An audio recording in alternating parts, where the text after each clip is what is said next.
All right, and his work yesterday to his subscribers, my next guest mused about the fact that maybe everyone, just about everyone, is getting it all wrong when it comes to President Trump and his goal with these tariffs. Now, conventional wisdom, he says, is underestimating these goals. So let's bring in MonetaryMacro.com CIO Joseph Wang. And Joe, let's start with the tariffs as revenue and maybe weaning off internal taxes and leaning more on external revenue streams. You showed a great chart of revenues. If we just keep tariffs at Canada and Mexico 25%, that would be $1 billion over 10 years. Yesterday, I used a chart from the Tax Foundation, a scenario where Trump's tariffs would bring in $4 trillion over 10 years. I mean, it sounds like a lot of money. Would that be enough? Well, hey, Charles, thanks for having me. So, yes, I think the market really misunderstands what this tariff thing is all about. Yes, sometimes they're for negotiation, but it's also very clear that they're about reshaping the global order and raising revenue. The president has gone out of the way and created an external revenue service to do that. Now, $4 trillion, it sounds like a lot. But seriously, we're in big trouble in terms of our fiscal situation, right? $2 trillion deficits going on and on forever. Now, this is not going to be the end all be all, but it's going to help, and every little bit helps. And besides, if you really look at it, a lot of things could happen going into the future.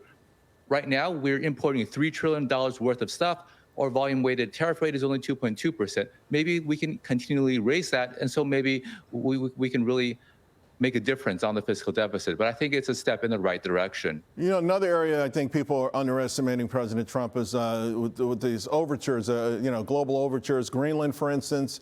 Of course, the administration has already had some success in Panama, but I think they want even more.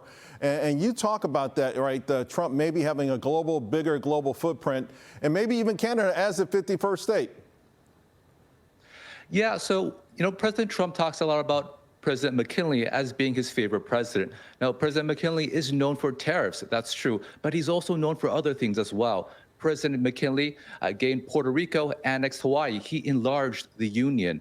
Now, President Trump has been making overtures for Canada for some time. He's been saying it so much that I think he's actually quite serious. Just yesterday, I was listening to a press conference with him, and he talked about Canada being that this is something that could happen if it was done right. There'd be some pain and so forth. It didn't seem like he was joking. I think he wants his name in history books forever. Now, I understand some Canadians don't like this, but from President Trump's perspective, this is game changing. And the Canadians are great people. They got a lot of great resources. And culturally, I think we're quite similar, right? We are basically family and have been for many years. So I don't think it's unreasonable. And Greenland, of course, I think that's a work in progress, but it is a small country. From what I hear, it's a deal that could happen, right? I mean, we could just give each of 60,000 people there, each of them $1 million. It'd be the best real estate deal in the world. I really believe that the native folks there do want this deal. I really do. And Denmark has been making some overtures.